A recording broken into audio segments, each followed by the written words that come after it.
Hi, well, welcome everybody. Colin Day here with our portfolio manager, Joe Anderson. Welcome to another edition of Capital Conversations. Joe, thanks for joining me again today. Hey, thanks for the time, Colin. Yeah, anytime. Anytime you want to talk, hopefully we would have rosier markets to talk about, let's say, in a future conversation.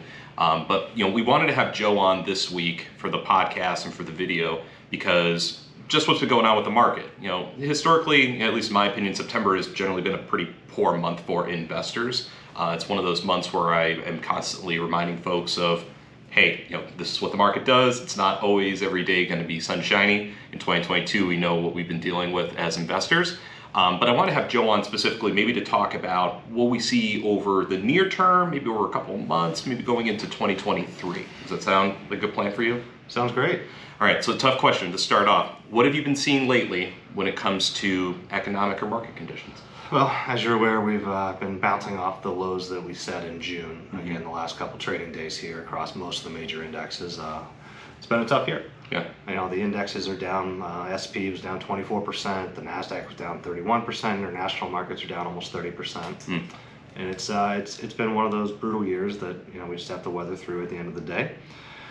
And a lot of this is being caused by the same thing that we've been discussing since February, is the inflation issue. Yep. Most recently, the last couple inflation numbers have come back higher than they thought they were going to be. While we most likely have peaked on inflation, it's not coming down as quickly as they want. So when you can't have this rampant inflationary issue, the Fed thinks that the only way to fix it is basically to crush the economy by raising interest rates. So historically, the two-year Treasury kind of precedes where the Fed funds rate runs, and the two-year Treasury right now is trading about 4.2%. So we definitely have more rate hikes to go. I think it's very likely that we push the Fed funds rate over 3.5%, probably closer to 4%, which is going to definitely slow down the economy. And the simple reasoning being because it's more expensive for companies to borrow money to hire new employees, to put more money into research and development, et cetera, where we've had historically low interest rates for a long time. So those are the major headwinds that we're facing right now. There's all kinds of political issues, such as what's going on with Russia, with China being shut down, supply chain, et cetera. But the real elephants in the room are, again, just the inflation and the Fed raising rates at historically quick levels. Yeah, and like you said, we expect, I think there's at least a couple more meetings for the Federal Open Market Committee between now and the end of the year. So it's likely we'll probably see at least another rate hike. I think that's fair to say. Yeah, we should see one more rate hike, and then they kind of pause for a little while. Okay. And just wait for the economic data to trickle back in. Okay. And we'll see kind of where stuff happens the start of the new year from there. Right. What makes this different is that historically, when you have these falls, big falls in the market, 20+%, the bonds are the safer place to be, and they do well. Well, we are having the largest crash in the bond market in the history of the bond market since 1972, when they created the aggregate bond market index.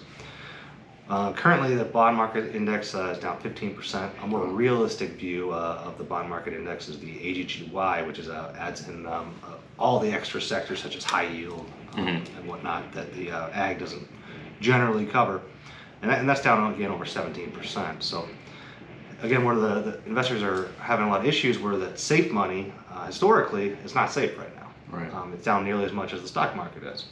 The good news for those investors is if you're in high quality bonds that are, say, down 15% year to date, let's say they expire in 3 years, you're going to get all that loss back if you just wait and let it expire. You're still going to get that par value of $1,000 back. Sure. Yeah. But patience is going to be key to that regard, and there are definitely some opportunities in the bond market right now for that simple reason. If you're buying something at 80 cents on the dollar that's high credit quality and it's going to come back, it's definitely an opportunity out there. Sure. And let's keep the good vibes going.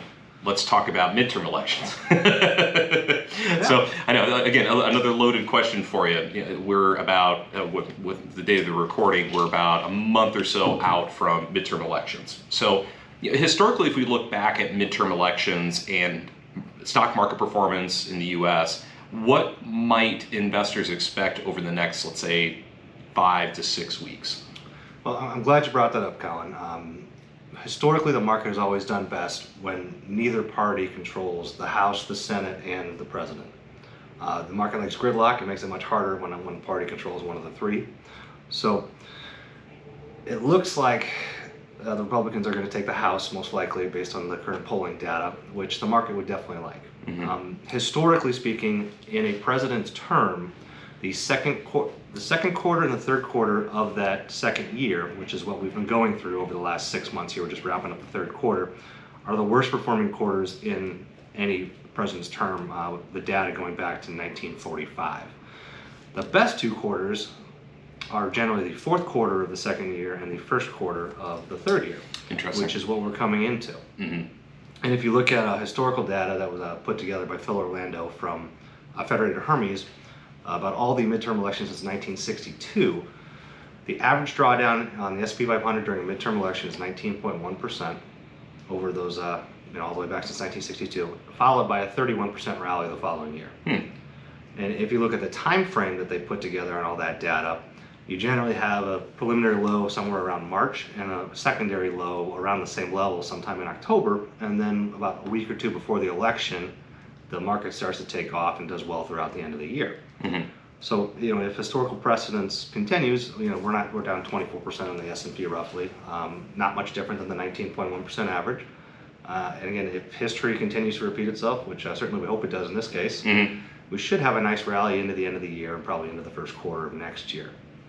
The big question then is going to follow, so let's say we do get a big relief rally kind of from where we're at, market again wants the gridlock in the political system. The next question we got to look at then is going to be, how is inflation looking at the start of next year, and again, how far are the Fed planning on raising those rates? If that doesn't change, then we could be in for more turmoil in 2023. If that does change, then we might be out of the woods. So it's a situation we're definitely monitoring and watching, and expecting some relief here from the recent pain we've had over the last 2 months. Yeah, I would say, I'm going to always be, I'm not going to be pessimistic, but I'll always be cautious to say, well, historical precedents may say such a thing might occur where hopefully things go better. And for all of our clients and for any investor, I hope, even for myself or for you, that things start to turn the corner. But if we go out a little bit further then, so if we were to expand out, well, in my notes I put 3 to 6 months, but we might be going even further into 2023. Even if we do have a little bit of a rally at the end of this year in 2022, at the start of 2023, if we were to look maybe even a year or 2 years out, where do you see ourselves? Do you see us better off than where we are today? Do you see us worse off perhaps? Do you see economic performance maybe not matching stock market performance? Do you think that there could be some incongruity there? Good questions. Really, 2023 is kind of the wild card. We need to get this inflation under control. We need to get it down realistically to about 4%. Powell said the other day he wants to get it down to 2%, and he's going to do whatever it takes to get there. We all know how politicians and the Fed have been historically, where they might say one thing and do the other when different data arises and different things happen. So whether or not that happens is going to be interesting to follow. Again, if we can get inflation under control, that's the biggest thing. We'll be just fine over the long haul. Regardless of that, I think by the end of 2023, we'll be able to have shaken out whatever we're going to have in terms of downside. I think 2024 and beyond, we'll probably be starting a newer bull market that'll hopefully last for a long time. The real question is going to be, again, can we get the inflation under control? And by the end of 2023, we'll know that answer. And we'll know how to appropriate it by then. So I would say, I can't expect more volatility in 23. 2024 should and beyond ought to be probably pretty good years. Yeah, good. All right, so if I was to distill that down, short-term optimistic, longer term, a little bit more uncertainty, even longer term, more bullish. And from an investor point of view, I mean, from my side of what I do with our firm as an advisor, working with our clients and families, it's always with the idea that we have a long-term focus, and that's why we don't focus on the day-to-day negativity or positivity for that matter. We're looking over longer periods because even if you're a year away from retirement, still hope that you're going to have 30 more years to go. So we have to have that long-term view when we think about how we construct portfolios. So yes, Joe's providing some, hopefully, a ray of sunshine through some clouds today to say that there could be some less choppy waters, to mix metaphors for a moment.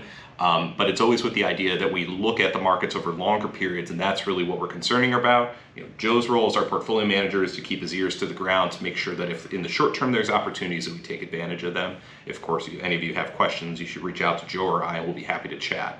So Joe, parting thoughts for our listeners or viewers, depending on how they're digesting our information today. What do you want to impart on those? Yeah, well, for those who are younger and investing for the long haul here, you're getting, and you already have, and you're going to continue for the next probably 6 months to get some great buying opportunities for great companies that are trading at huge discounts, which will set up really well for the long, 3, 5, 10-year performance over the long term. And for those in retirement, not everything's down. Hopefully you've got some cash saved up. Hopefully you've got some energy positions. Energy's up still about 30% year to date. If you need money, take money out of those positions that have done well, and don't sell the stuff that's getting crushed right now, because that most likely most of that stuff will come back over the next couple of years, and you'll end up doing just fine. Yeah. Murky waters are always tough, but as long as you don't have to liquidate your whole account, hopefully should get some relief and some opportunities to raise some more cash in the near future. Definitely. All right, Joe, thanks for joining me today. Thanks, I appreciate it. Thanks, everybody. Thanks.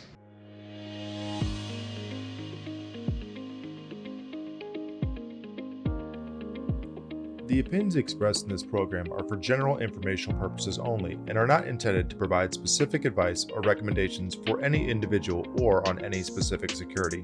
It is only intended to provide education about the financial industry. To determine which investments may be appropriate for you, consult your financial advisor prior to investing. As always, please remember, investing involves risk and possible loss of principal capital. Please seek advice from a licensed professional. Correct Capital Wealth Management is a registered investment advisor. Advisory services are only offered to clients or prospective clients where Correct Capital Wealth Management and its representatives are properly licensed or exempt from licensure. No advice may be rendered by Correct Capital Wealth Management unless a client service agreement is in place.